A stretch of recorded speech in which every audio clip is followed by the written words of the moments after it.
Bismillahirrahmanirrahim. Assalamualaikum warahmatullahi wabarakatuh.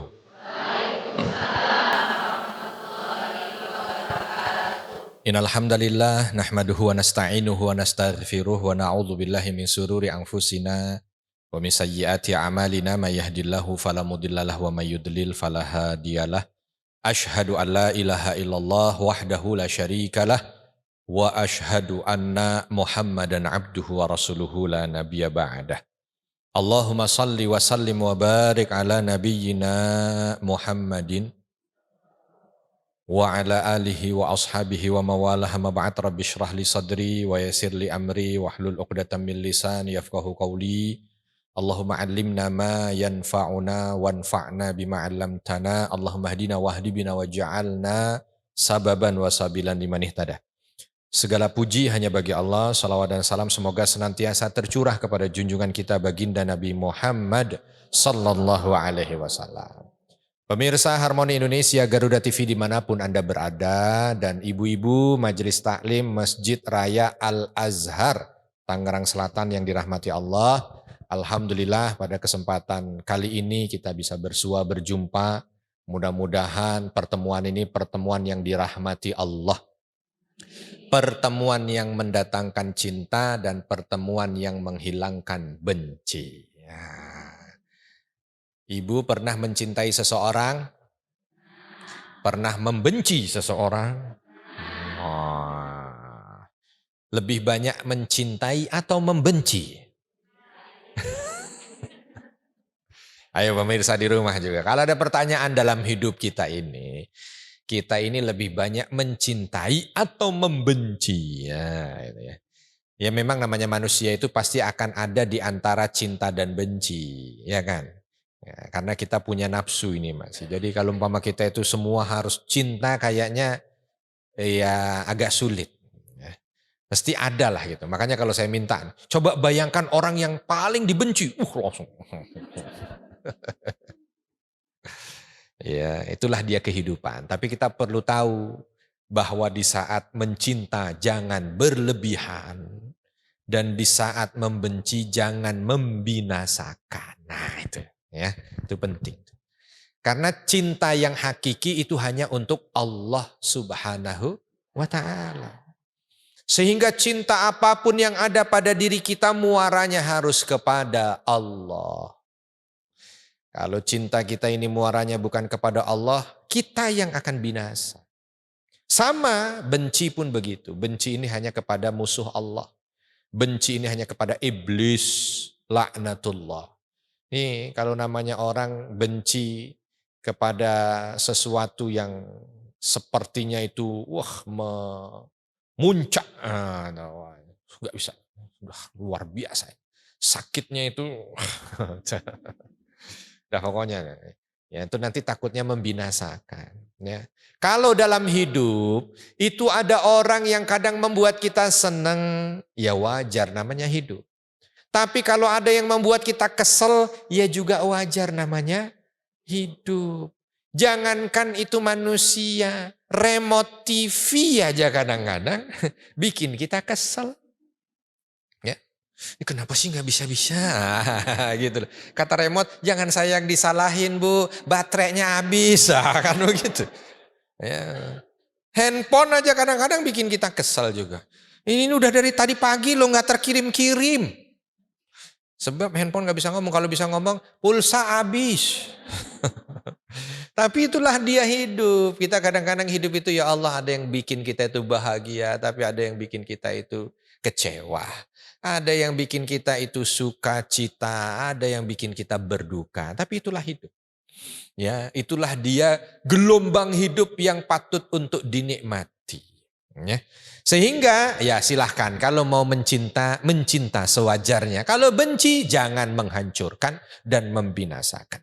Dalam surah Al-Hujurat Allah Subhanahu wa taala menyampaikan, A'udzubillahi minasyaitonirrajim. Innamal mu'minuna ikhwatun fa aslihu baina akhwaikum. Sesungguhnya namanya orang beriman itu adalah saudara. Maka hendaknya dia mampu untuk memperbaiki, saling memperbaiki satu dengan yang lain. Jadi sebenarnya begini, ini adalah arahan yang ada pada kita sebagai seorang muslim. Aturan yang Allah berikan. Jadi kita itu dalam bermuamalah, ngelihat orang lain ikhwatun. Ngelihat orang lain itu saudara. Orang beriman sana ini saudara, ini saudara, ini saudara, ini saudara. Kalau namanya saudara dan saudara yang benar tuh biasanya dia akan senantiasa mencoba untuk memperbaiki. Ini kakak, ngelihat adiknya pakai baju nggak benar. Kan kalau yang baik nih, yang baik itu ngasuhnya yang benar. Ya, itu langsung diomongin. Walaupun sekarang banyak kakak adik juga udah musuh-musuhan. Ya. Itu bukannya adik kamu? Ah, siapa? Tahu? Wow. Ya, atau adik ditanya kakaknya juga nggak tahu. Kakakmu lagi ngapain? Tahu. Ya Allah, ini kakak adik udah kayak Romeo Juliet. Salah ya, bukan ya. Apa tuh? Tom and Jerry. Wow, sono ini sini gitu loh. Namanya saudara tuh kayak anak-anak tuh. Ya, nah, yang masih fitrah-fitrah tuh, yang masih di bawah 5 tahun tuh kalau udah sama adeknya tuh ya udah kayak ya udah begitu itu. Ya itu fitrah, harusnya kan begitu. Dan kita ternyata diminta untuk memandang tuh bukan hanya sekedar dengan saudara kandung, tidak, tetapi dengan umumnya saudara. Innamal mu'minuna ikhwatun. Ya, kita ngelihatnya itu saudara, fa aslihu baina akhwaikum. Kalau ada yang kurang di antara mereka bukan untuk digosipin, tapi untuk diperbaiki. Makanya kita melihat itu dengan pandangan cinta. Masalul mu'min fitawaddihim wa tarahumihim wa ta'atufihim kamasalil jasadil wahid. Nabi mengatakan begitu. Namanya permisalan orang beriman itu dalam kasih sayang, dalam cinta, dalam muamalah, dalam pergaulan itu seperti satu tubuh. Ya, itu permisalan seorang mukmin tuh begitu. Dalam cintanya, dalam kasih sayangnya, itu seperti satu tubuh. Kalau ada satu yang sakit, seluruh tubuh demam. Kan begitu. Jempol ini kita yang kena timpah palu jempol. Kira-kira yang sakit cuma jempol kanan aja, apa sampai kepala cenat-cenut? Duh, coba bayangin Bu, ngebayangin aja kepala kita udah sakit. Itu kaki kita kena timpah ulekan. Aduh, itu rasanya. Aduh. Iya, itu bayanginnya aja udah sampai kepala rasanya. Nah, itulah dia. Bukan jempol yang di sini bengkok, jempol kiri ngeledekin, rasain. Nggak ada begitu, nggak ada. Ikut demam dia.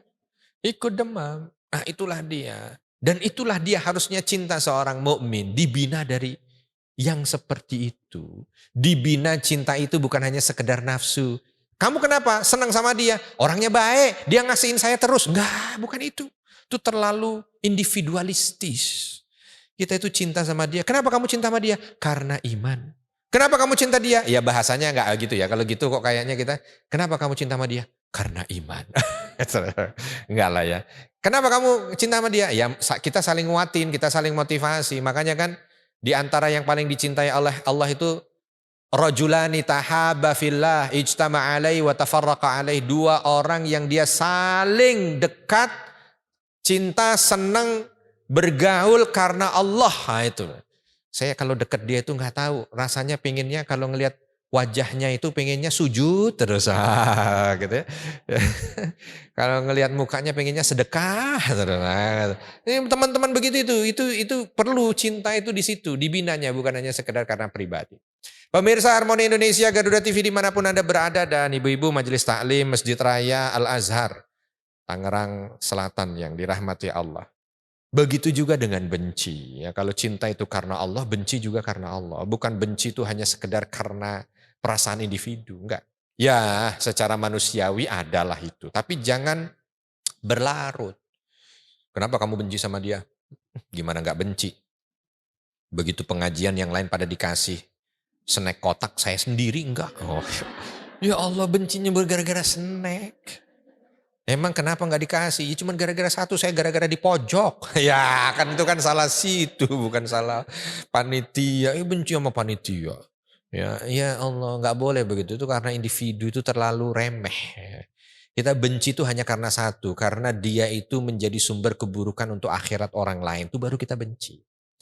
Ya, Nabi itu tidak ada yang dibenci itu Abu Jahal, yang dibenci Abu Lahab. Ya, dibenci yang bukan benci orangnya, tapi benci perilakunya, itu yang dibenci. Ya, walaupun Nabi itu benci dengan Abu Jahal juga udah luar biasa perilakunya. Untuk menunjukkan beliau itu benci karena perilakunya. Karena beliau masih mendoakan, Bu.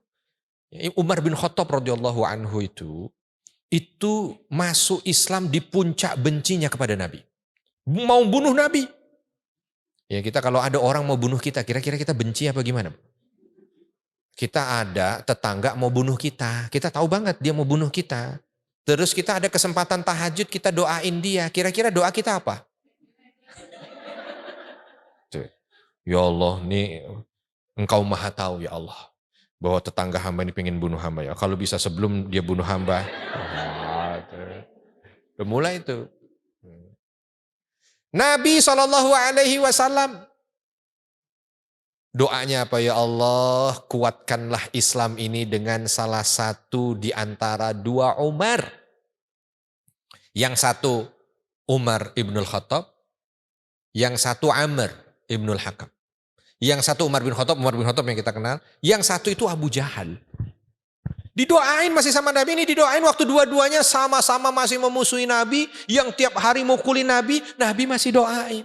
Dan ternyata Allah kabulkan satu, Umar bin Khattab yang masuk ke dalam Islam. Coba kalau kita begitu. Ya, ada orang-orang yang buruk-buruk dengan kita itu kita doakan dengan tulus ikhlas. Ya Allah, oh mudah-mudahan dia dapat hidayah. Dia begitu hanya karena dia tidak tahu. Kan enak begitu tuh. Tapi sampai di situ aja ya, nggak usah panjang-panjang. Kalau panjang-panjang, karena dia tidak tahu siapa saya sebenarnya. Wah, udah mulai. Saya ini kan orang yang paling baik, paling tulus. Dia aja orang yang emang baik, jadi panjang. Ya. Jadi panjang ceritanya. Nah kalau kita lihat begitu itu. Bayangkan Nabi dalam kondisi yang sudah seluruh tubuhnya waktu lagi hijrah ke Taif itu. Dilemparin batu. Sampai ujung rambut, sampai ujung kakinya ini semuanya darah semua. Jibril datang. Muhammad, satu tetes saja darahmu netes ke tanah. Maka akan aku luluh lantakkan itu orang-orang Taif itu. Bani Sakif. Akan aku luluh lantakkan semuanya. Marah Jibril kala itu.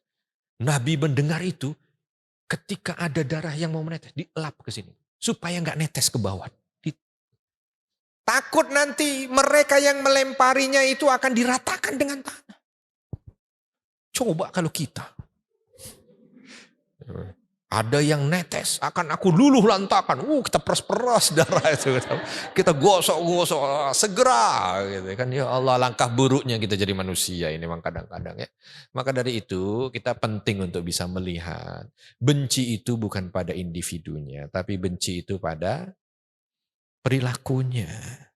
Karena dia itu adalah hamba Allah.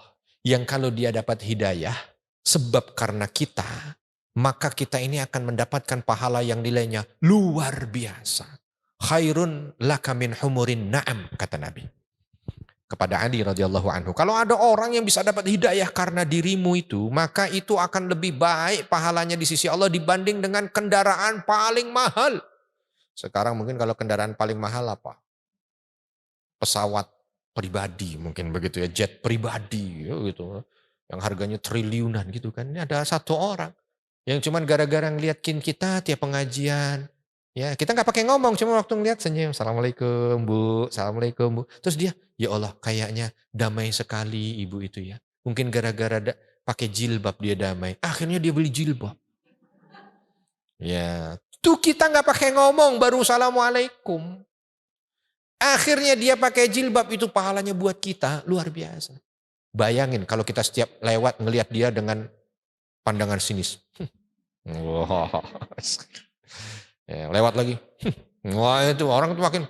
Wah udah akhirnya nggak jadi. Ya, tidak jadi sumber hidayah. Sebab karena tadi tidak ada manage cinta dan benci yang baik. Ya, itu kita. Maka dari itu kita ikutilah ini. Apa yang ada pada Nabi dan para sahabatnya ini ikuti. Bagaimana mereka ketika mencintai. Mencintai itu muaranya kepada Allah. Ya. Ya, ketika sudah datang segala kenikmatan, Abu Bakar As-Siddiq, Umar ibn Khattab, Utsman ibn Affan, Ali ibn Abi Thalib radhiyallahu anhum, kalau datang kenikmatan itu nangis. Padahal itu sesuatu yang dicintai, hanya satu, latus alunna yauma idzin anin naim. Ingat itu aja ya Allah, kenapa nangis? Ditanya sama yang lain. Gimana nggak nangis? Ini semua kenikmatan ini akan dipertanggungjawabkan di sisi Allah. Tuh begitu. Ya. Begitu ada orang tua yang anaknya meninggal, anak yang orang tuanya meninggal, di golongan sahabat itu yang ada pada mereka justru melepas. Dia akan berjumpa dengan Robnya. Begitu loh. Tidak ada hal-hal yang membuat cintanya pada Allah itu terkikis dengan cintanya pada makhluk. Jangan sampai cinta kita kepada makhluk mengikis cinta kita kepada Allah. Ya, ini bahaya. Lagi enak sama anak, sama suami, sama istri, lupa dengan apa yang harus ditunaikan pada Allah. Nah ini berarti melenakan, gak boleh begitu. Allahu Akbar, adzan subuh. Anak masih tidur, padahal udah balik. Mau dibangunin, kata suami, udah biarin dah, kasihan dia juga tidurnya tadi kemalaman, ntar biar bangun jam-jam 8 gak apa-apa. Ini cinta apa bukan nih? Bukan cinta itu. Bahasanya iya ya, kasihan anak kita kan cinta sama anak, udah biarin dia tidur. Itu bukan cinta. Ya, itu justru menjerumuskan karena muaranya bukan pada Allah. Sebaliknya ketika anaknya diminta untuk bangun bukan dilihat itu sebagai kebencian, bukan, sebab muaranya pada Allah. Bangun, sholat. Sholat dulu. Ya. Nanti habis sholat baru mandi. Habis mandi bersihin belakang. Kata anaknya, kok sekiranya baru tidur lagi. Enggak. Ya, sebab nanti diirahkan lagi. Nabi paling enggak suka. Kalau pagi-pagi kita males apa segala macam. Enggak, kita jalan, gerak, ayo. Gitu loh. Tapi enggak apa-apa. Kelihatannya kadang-kadang kita begitu itu. Ngelihat sesuatu dengan kacamata nafsu ya. Jadi ada sesuatu yang enggak mengenakkan nafsu dikira benci. Tapi kalau ada sesuatu yang mengenakkan nafsu. Ya, itu yang penting. Suami datang kita bilang, jangan bawa harta haram masuk ke rumah. Mama lebih ridho dengan harta yang banyak halal dari ya, jangan. Nah begitulah, sebab itulah dia. Nah, itu cinta dan benci yang muaranya kepada Allah Subhanahu wa taala, bukan muaranya kepada yang lain, bukan karena diri saya, bukan karena enak saya, bukan karena enggak. Jangan dengan orang yang, kenapa kamu cinta banget sama dia? Dia sanjung-sanjung saya. Nanti dulu. Kalau sanjung-sanjung kita itu ternyata menjerumuskan kita, enggak patut kita cinta dengan yang seperti itu. Makanya orang banyak yang cinta dengan pujian, kadang-kadang menjerumuskan. Tapi yang benci dengan kritik. Padahal namanya kritik kadang-kadang membuat dia justru berjalan pada jalan yang benar. Nah ini kita harus minta pertolongan Allah agar kita mampu memahami mana cinta, mana benci. Pemirsa Harmoni Indonesia, Garuda TV dimanapun Anda berada, dan ibu-ibu Majelis Taklim Masjid Raya Al-Azhar Tangerang Selatan yang dirahmati Allah. Kalau kita bicara tentang cinta dan benci, maka kita juga harus melihat dulu orang-orang soleh sebelum kita memahami cinta dan benci itu dengan makna yang mungkin tidak seperti yang kita pahami. Ya, maknanya begini. Di antara kita ini kan kalau sekarang itu memahami nama cinta, itu fokusnya dunia. Benci itu juga fokusnya dunia. Jarang di antara kita itu yang melihat fokus cinta dan benci itu akhirat. Maka dari semua yang kita bahas ini, tujuan utamanya adalah bagaimana kita ini bisa melihat cinta dan benci itu karena akhirat. Cinta dan benci untuk akhirat. Bukan sekedar cinta dan benci untuk dunia. Itu penting. Ya. Kalau ada orang-orang, entah dia sadar atau tidak, lalu dia ini mengarahkan sesuatu, memberikan sesuatu untuk kebaikan akhirat kita. Itulah dia cinta. Tapi kalau untuk keburukan kita di akhirat, itulah dia benci. Makanya ada istilah begini. Al-mu'min akhul mu'min. Ya. Atau ada mengatakan al-mu'min mir'atun li akhihil mu'min. Bahwa seorang mukmin itu adalah cermin untuk mukmin yang lain. Ya, itu cinta. Cermin tuh Bu. Kita bangun tidur. Ngadep cermin. Jelek rupa kita. Namanya bangun tidur. Iler. Ya, gak jelas ramu. Belek. Itu yang ada kita pecahin cerminnya. Apa kita berbenah diri? Nah, begitu, astagfirullahaladzim. Papa beli cermin di mana ini kok mama jelek? Gak ada lah yang begitulah. Kalau ada yang begitu mungkin suaminya bawa istrinya ke rumah sakit jiwa. Ya, yang ada astagfirullah. Bukan yang enggak. Oh begitu. Oh ya, dibersihin itu kan. Itu cermin. Cermin tuh gambaran cinta. Itu cermin menyampaikan dengan yang benar. Makanya dulu para sahabat itu ketika datang itu dan bertemu satu dengan yang lain, di antara mereka saling mengucapkan hayya bina najlis ma'an nu'min sa'ah. Yuk kita duduk sejenak nih, saling sama-sama meningkatkan keimanan. Yang ditanyakan, ada nasihat apa? Gitu lah. Itu cinta. Ada nasihat apa? Karena tahu ini yang akan menjerumuskan. Jadi paham bahwa benci dan cintanya itu untuk akhirat. Dia benci sekali dengan orang walaupun itu orang terdekatnya kalau itu nanti akan membawa keburukan buat akhiratnya. Ada kisah Umar bin Khattab radhiyallahu anhu lagi memeriksa hewan ternaknya rakyat. Rakyatnya diperiksa. Ontaknya. Ada satu padang ada satu padang rumput yang semua binatang ternak boleh makan dari situ. Jumpa dengan satu kelompok kumpulan onta yang gemuk-gemuk. Langsung. Masya Allah nih ontanya luar biasa gemuk-gemuk. Alangkah pintarnya yang punya. Pasti dia baik sekali perlakukan hewannya ini sehingga bisa makan dengan cukup. Punya siapa ini? Khalifah itu punya Abdullah. Abdullah siapa? Abdullah anakmu. Hah? Langsung panggil dia ke sini. Abdullah, mana yang punyamu? Pilih 2 yang jadi induknya, sisanya masukkan Baitul Mal. Ayah, apa sebabnya? Ini onta-onta saya. Kenapa kok dimasukkan ke Baitul Mal? Enggak ada saya nyolong atau segala macam. Iya, kamu enggak nyolong. Dan saya juga enggak membedakan satu dengan yang lain. Ini makan rumput di tempat yang sama dengan yang lain. Saya enggak usir-usir yang lain. Iya, kamu enggak usir. Tapi kamu mungkin enggak tahu. Ketika ontakmu lagi lewat, orang-orang yang lain pada bilang, awas, ontaknya anak khalifah lagi mau makan. Yang lain, minggir. Tahu kamu di situ ada neraka untukmu. Balikkan. Itu cinta. Ya, bukan yang luar biasa. Ini punya siapa? Punya anak Anda. Memang anak saya keren. Astagfirullahaladzim. Enggak begitu. Pinggir. Ya, sisanya masukin Baitul Mal.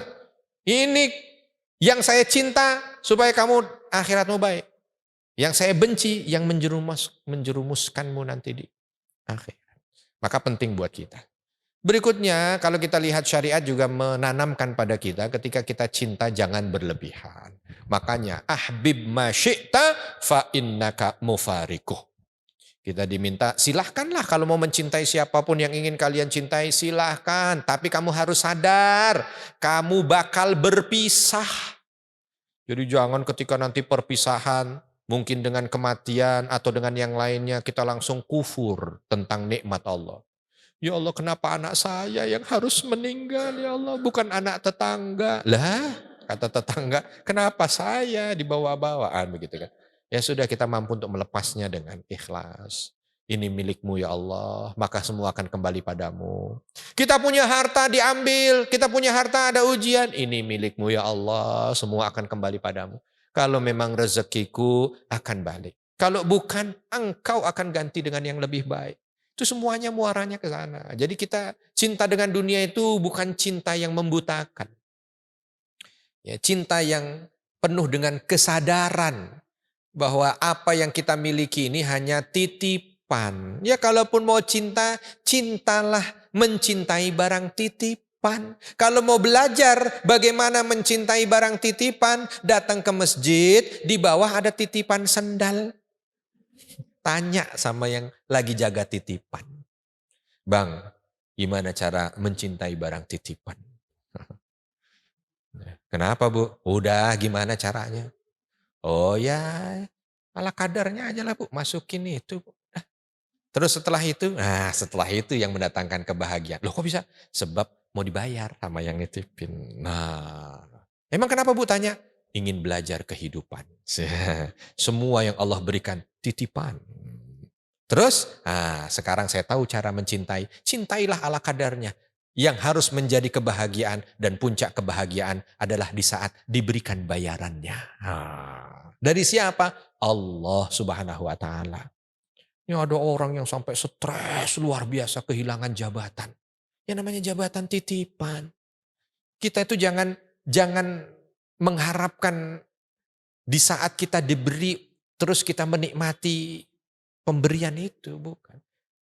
Nah, itu yang perlu untuk diperhatikan supaya tidak membinasakan. Bismillahirrahmanirrahim. Alhamdulillah wassalatu wassalamu ala rasulillah. Pemirsa Harmoni Indonesia, Garuda TV dimanapun Anda berada, dan ibu-ibu Majelis Taklim Masjid Raya Al-Azhar Tangerang Selatan yang dirahmati Allah. Tiba kita pada sesi tanya jawab. Baik, ada yang ingin bertanya? Ya silakan Ibu. Assalamualaikum warahmatullahi wabarakatuh. Waalaikumsalam warahmatullahi wabarakatuh. Nama saya Ibu Sarwati. Saya mau bertanya Pak Ustadz, bagaimana kita menyikapi seorang lelaki yang tidak menyenangi seorang perempuan karena si perempuan bisa memenuhi kebutuhan keluarganya. Jadi dia seperti benci kepada si istri gitu. Yang kedua untuk anak, bagaimana kita menyikapi kepada anak, mencintai kepada anak, apakah semua kebutuhan dan permintaannya harus dipenuhi gitu. Saya kira cukup saja. Baik. Wassalamualaikum warahmatullahi wabarakatuh. Waalaikumsalam warahmatullahi wabarakatuh. Yang pertama, gimana ada suami benci sama istri? Sebab istri mencukupi semuanya, gitu ya? Ya. Rumah yang beliin istri, mobil yang beliin istri, kebutuhan rekening tiap bulan penuh terus. Mah, jangan begini dong, saya benci. Begitu ya. Ya, kita kembalikan pada fitrah. Memang yang menjadi tulang rusuk itu adalah wanita, ya kan? Wanita kan tulang rusuk, bukan tulang punggung. Nah, yang menjadi tulang punggung keluarga adalah berarti ya suami, ya. Kembalikan kepada fitrah supaya jalannya rumah tangga ini baik. Jangan kebalik, istri pergi bekerja dengan segenap upaya yang luar biasa berpeluh-peluh, nanti suami gendong anak di rumah. Tapi memang kan kadang-kadang tidak semua berjalan seperti itu. Ada kala-kala ujian Allah datang memang ya macam-macam. Ya mungkin awalnya semua bekerja, tapi ternyata dengan kondisi yang serba tidak menentu seperti ini, istri tetap masih bisa bekerja, suami ternyata di PHK. Misal contoh begitu ya. Ya kalau begitu sama-sama saling paham aja. Ya, yang penting suami tetap berusaha gimana caranya supaya tetap bisa menjadi tulang punggung. Istri juga dengan ikhlas dan ridho udah saling menyatu, udah kamu engkau dan aku, wes bahasanya terlalu resmi ya. Lo sama gua itu juga terlalu. Ya, ayang bebek sama. Udah kita suami istri, udah papa mama udah satu ya. Kita jalani. Kalau ada yang saat ini sedang bisa ini ya udah nggak apa-apa, Bismillah ya. Nggak perlu sinis dengan yang satu ya. Saya kesel sama istri, dia semua yang mencukupi, nah, enggak gitu juga. Kecuali kalau misalkan suami minta supaya istri itu di rumah, ngurusin rumah jangan kerja aja. Ya, biarkan suami yang bekerja. Ya kalau memang begitu dikomunikasikan saja, jangan menimbulkan benci. Ngomong tuh sama orang tuanya mungkin, ngomong sama gurunya mungkin, ngomong sama apa, yang penting jadi orang ketiga. Ya, untuk bisa menjadi penengah supaya apa, keluarga ini baik lagi. Gitu ya. Yang kedua, kalau anak ya tadi ya. Gimana anak tadi? Mencintai anak. Heeh. Oh, kalau sayang kepada anak, apakah semua permintaan itu harus kasih? Anak lagi meler. Mah, es krim. Oh, mah, bakwan. Oh, gitu. Itu cinta bukan? Ya sudah, itu jawabannya. Tidak semua yang diminta oleh anak harus kita kasih untuk membuktikan cinta, tidak. Tetapi yang kita kasih yang untuk kebaikan dirinya, itu cinta. Lebih tinggi lagi yang kebaikan akhiratnya, itu cinta. Ya. Dan cinta itu bukan berarti hanya ego pribadi. Cinta, ini kan ada anak begini, ada orang tua begini. Enggak, saya emang enggak mau lepas anak saya sekolah begini dan begini, udah jangan, kasihan dia. Saya cinta sama dia. Bagus sih memang kalimatnya, tapi secara tidak langsung dia tidak cinta dengan orang lain. Sebab anaknya ini mungkin kalau dilepas akan belajar mandiri. Anaknya ini kalau dilepas dia akan menjadi orang yang tangguh. Anaknya ini kalau dilepas dia akan mampu bisa menjadi pemimpin di kelak kemudian hari. Jadi cintanya itu jangan cinta hanya sekedar ego untuk dirinya pribadi, bukan. Tapi cinta, saking cintanya didekap terus anaknya. Ini saya cinta, ini saya cinta. Mau beli apa? Mau beli permen, jangan kamu. Ya, suruh orang lain, kamu saya cinta. Lama-lama anaknya ini udah jadi kayak apa? Itu ayam broiler yang di kandang itu. Begitu digerak, wow, mati. Enggak gitu, itu kan enggak cinta juga. Cinta itu adalah menyiapkan dia untuk bisa bermanfaat untuk umatnya, itu cinta. Gitu ya, Bu ya. Baik, pertanyaan berikutnya silakan. Ya, silakan Ibu. Assalamualaikum warahmatullahi wabarakatuh. Waalaikumsalam warahmatullahi wabarakatuh. Nama saya Risa Amelia, Pak Ustadz. Mau bertanya, bolehkah kalau kita sekarang dalam fase di mana mempunyai rasa sakit yang terlalu dalam terhadap seseorang karena perbuatan dan perlakuannya, akhirnya kita lebih memilih diri kita untuk menghindari orang tersebut. Yang akhirnya dengan sendirinya kita menyaring siapa saja yang bisa dekat di dalam komunitas kita. Bagaimana itu Pak Ustadz? Terima kasih. Baik. Jawabannya ya boleh. Ini saya sakit hati luar biasa Ustaz. Saya pilih udahlah jauh dari dia lah. Daripada saya ngeliat mukanya. Ya, makin terbuka luka. Puisi-puisi ditorehkan dengan segala macam tinta merah. Ya boleh. Kalau misalnya kita manusia ya, saya tidak menafikan sisi kemanusiaan kita. Kok begitu Ustaz? Dalilnya mana? Pernah Nabi SAW ketika ada seorang yang membunuh Wahsy itu, membunuh pamannya Hamzah ya. Hamzah paman Nabi dibunuh oleh Wahsy dengan tombak kan. Yang akhirnya itu oleh Hindun binti Utbah itu diambil, dibuka dadanya, diambil, dimakan. Nabi yang melihat itu ya wajar ya, namanya manusia lah, pasti akan ya Allah, rasanya itu. Tiba-tiba orang yang menombak dan orang yang memakan itu masuk Islam. Ya, jadi ketika Wahsy masuk Islam, ya, silakan diterimalah Islamnya. Tapi Nabi meminta agar tidak sering melihat beliau. Bukan berarti, loh ini gimana Nabi kok malah membenci orangnya, bukan membenci. Bukan, Nabi tidak membenci orangnya, kalau membenci orangnya gak diterima juga Islamnya udah. Disuruh pergi bahkan langsung dibunuh aja, pokoknya bunuh gak diterima tobatnya, begitu kan. Tapi enggak, datang mengutarakan, iya diterima. Tapi Nabi tidak mau membuka luka, gitu ya. Takut kalau ngelihat wajahnya ingat pamannya, nanti ada sesuatu yang gak baik, menutup pintu setan, nah begitulah. Begitu juga dengan si Hindun, walaupun beliau udah masuk Islam dan Islamnya kuat ya radhiyallahu anha. Luar biasa Islamnya Hindun tuh, setelah masuk Islam tuh luar biasa. Menjadi motivator. Tiap perang suaminya ikut dia, nggak mau di belakang. Pokoknya di samping suaminya terus. Begitu suaminya mau tengok belakang, mau kemana? Mau lari? Lawan. Gitu. Jadi nggak ada kesempatan dia untuk. Ya, kita ini udah terlambat masuk Islamnya, jangan kalah dengan yang lain. Gitu ya. Tapi Nabi ada momen ketika sampai Hindun pun ketika mau masuk Islam itu harus tutup muka supaya nggak ketahuan. Gitu. Karena tahulah namanya manusia gitu. Nah kita pun sama ya. Ada mungkin momen-momen orang yang dalam hidup ketemu dia gitu ya. Ada orang yang sampai nyakitinnya. Ya udah nggak apa-apa dah. Bukan kita nggak maafin. Insya Allah kita maaf. Tapi kita nggak ketemu dia. Kita nggak supaya nggak membuka luka gitu aja. Ini kalau ketemu itu kan kita itu diminta untuk menimbang manfaat madorot. Kalau madorotnya lebih banyak, ya jangan. Ya. Kalau manfaatnya ada, ambil gitu kan. Nah, jadi kalau kita ketemu orang, entah orang yang kita benci, entah orang yang kita cinta, pokoknya kalau dia madorotnya lebih banyak, jangan. Kamu ketemu siapa? Fulan. Seneng banget. Iya kalau sama dia bisa 3 jam saya ngegosip. Nah ini sama, jangan. Lebih baik jangan, sama dengan ketemu yang tadi. Kamu nggak mau ketemu dia? Enggak. Kenapa? Luka lama terbuka kembali. Wah, gitu. Misalkan ini contoh, ya nggak apa-apa, takut madorot lebih banyak, tiba-tiba nanti malah justru permusuhan ya silakan. Tapi sama ya, ini sama yang tadi dengan orang yang kita cinta, kalau dia mendatangkan madorot, ya jangan. Begitu juga dengan orang yang benci juga ya jangan. Harus yang mendatangkan manfaat, ya. Harus mendatangkan kebaikan. Gitu ya Bu ya. Tapi tetap jaga hati.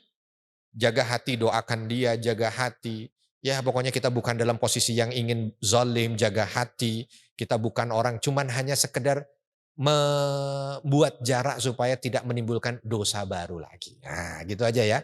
Ntar kalau ada orang tanya, kamu nggak ketemu sama dia emang kenapa? Kamu tahu sendiri orangnya. Nah itu jadi aduh kita jadi dosa. Jangan begitu. Gitu ya. Baik, pertanyaan terakhir dipersilakan. Ya silakan. Assalamualaikum warahmatullahi wabarakatuh. Waalaikumsalam warahmatullahi wabarakatuh. Nama saya Laksmi Pak Ustadz. Saya ingin bertanya. Sebenarnya agak mirip pertanyaannya. Bagaimana hukumnya memutus hubungan silaturahim terhadap saudara? Karena saudara ini juga sering menyakitkan hati. Terus kemudian ada terbesit dalam hati itu kita untuk bersumpah, menyumpahkan mereka karena memang fitnahnya terlalu kejam gitu Pak Ustadz gitu. Bagaimana hukumnya Pak Ustadz? Terima kasih. Assalamualaikum warahmatullahi wabarakatuh. Waalaikumsalam warahmatullahi wabarakatuh. Secara prinsip sama. Cuman kalau yang ini lebih harus dijaga sebab karena saudara ya tadi ya. Nah kalau untuk saudara itu pemirsa di rumah dan ibu-ibu sekalian ini agak sedikit ekstra. Tidak seperti yang tadi biasa, ya, teman atau kenalan atau apa. Nah kalau untuk saudara enggak begitu. Saudara ini dia satu amanah yang Allah berikan dan ini kalau kita mampu untuk bisa memanfaatkannya dengan baik, dia justru akan mendatangkan pintu surga terdekat tercepat buat kita. Ya. Jadi kalau misalkan ada saudara yang memfitnah kita, ya kalau kita hanya sekedar ingin menjaga jarak silahkan, tapi jangan putus. Jangan diputus silaturahmi, jangan dari kita yang memutus, jangan dari kita yang. Udah biarin dia fitnah ya udahlah. Kita cobalah untuk bisa mengkanter fitnah itu dengan realita, ya dengan fakta, dengan orang kan juga akan tahu lama-lama kalau itu fitnah adalah fitnah gitu kan. Ya kalaupun ternyata orang di dunia tidak ada yang tahu kalau itu ternyata fitnah, Allah Maha tahu, udah santai aja. Ini kan kadang-kadang kita itu sibuk dengan pandangan manusia sehingga kita stres. Tapi kita jarang dibuat stres dengan pandangan Allah.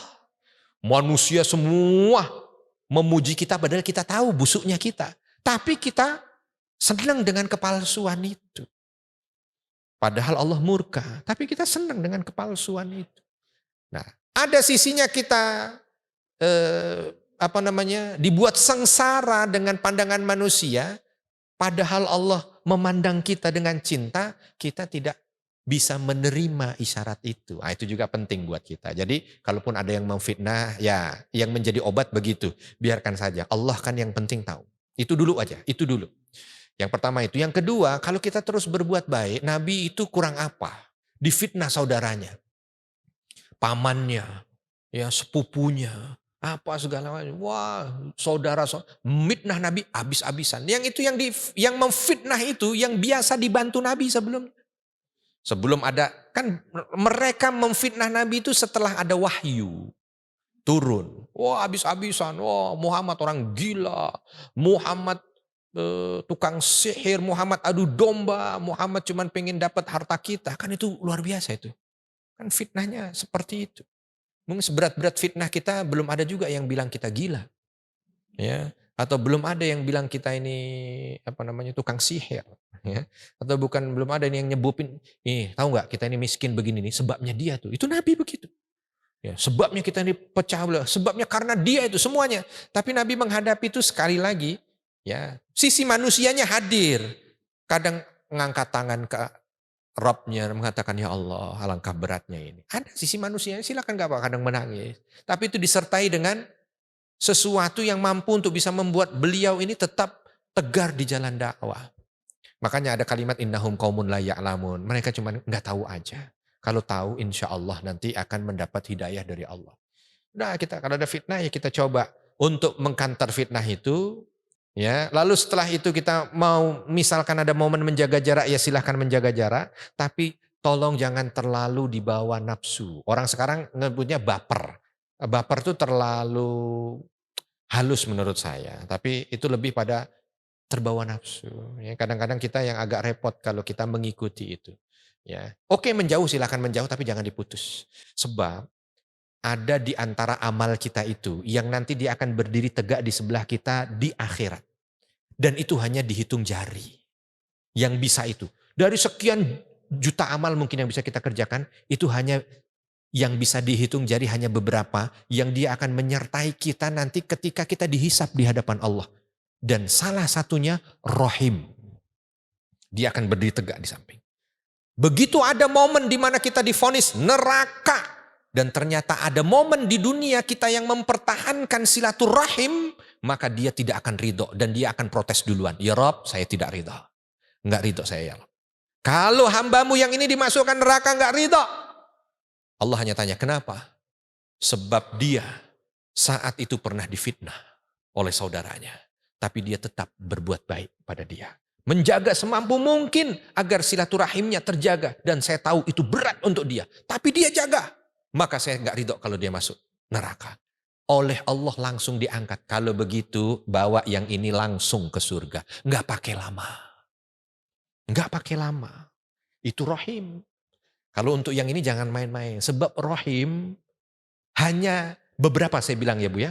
Hanya beberapa itu yang punya hak prerogatif bahasa kita. Dan itu bisa menjadi hujah yang kuat di sisi Allah. Salah satunya rahim. Makanya memang enggak ringan. Berat pasti. Berat. Banyak orang yang punya 2, 3, 4 juta follower. Oh gitu ya. Punya saudara kandung satu aja. Enggak pernah akur, gitu kan? Karena setan tahu skala prioritas untuk mengganggunya. Tapi kalau dia bertahan di situ, bertahan. Luar biasa. Ini beda kita ngasih jeruk 1 kilo ke teman dengan jeruk 1 kilo ke saudara. Itu nilainya di sisi Allah lain. Lain luar biasa gitu. Nah ini penting buat kita ya. Supaya kita tetap bertahan di posisi ini. Mungkin Allah berikan surga itu lewat rahim itu. Kepada kita yang mungkin saat ini diujinya dengan saudara-saudara. Biarin aja. Maka kita pandang mereka dengan pandangan senyum surga. Senyum surgawi. Dia datang nih orang yang selalu kalau kita datang itu ada dia tuh ribet aja. Angin sorga, dah angin sorga. Iya memang angin sorga lain, angin sorga lain. Itu udah kita surga aja udah enak. Orang beriman tuh begitu semuanya. Ya sebab nanti rahim itu yang akan berdiri tegak. Gitu ya Bu ya, kurang lebih. Baik, alhamdulillah, mudah-mudahan apa yang kita laksanakan ini mendatangkan rahmat dan berkah dari Allah Subhanahu wa taala dan mudah-mudahan kita termasuk orang-orang yang mendapatkan hidayah dari Allah sehingga kita mampu untuk mencintai sesuatu tidak berlebihan, mencintainya karena Allah dan tidak membenci sesuatu dengan yang membinasakan. Mungkin bencinya pun karena Allah Subhanahu wa taala. Alhamdulillahirabbil alamin hamdan syakirin hamdan na'imin hamdan yuwafi ni'amahu wa yukafi'u mazidah. Rabbana lakal hamdu kama yanbaghi li jalali wajhikal karimi wa 'azimi sultanik. Allahumma ighfir lil mu'minina wal mu'minat wal muslimina wal muslimat al ahya'i minhum wal amwat innaka sami'an qaribun mujibud da'wat ya qadiyal hajat. Rabbana zalamna anfusana wa illam taghfir lana wa tarhamna lanakunanna minal khasirin. Allahumma inna nas'alukal huda wat tuqa wal afafa wal ghina. Allahumma a'inna ala dzikrika wa syukrika wa husni ibadatik. Allahumma inna nas'aluka husnal khatimah. Rabbana fir lana wa liwalidina warhamhum kama rabbawna shighara. Rabbana atina fid dunya hasanah wa fil akhirati hasanah wa qina adzabannar. Wa sallallahu wa sallam ala nabiyina Muhammad walhamdulillahi rabbil alamin. Kalau ada kesalahan saya mohon maaf dan kepada Allah mohon ampun. Subhanakallahumma wa bihamdika asyhadu an la ilaha illa anta astaghfiruka wa atubu ilaik. Wassalamualaikum warahmatullahi wabarakatuh.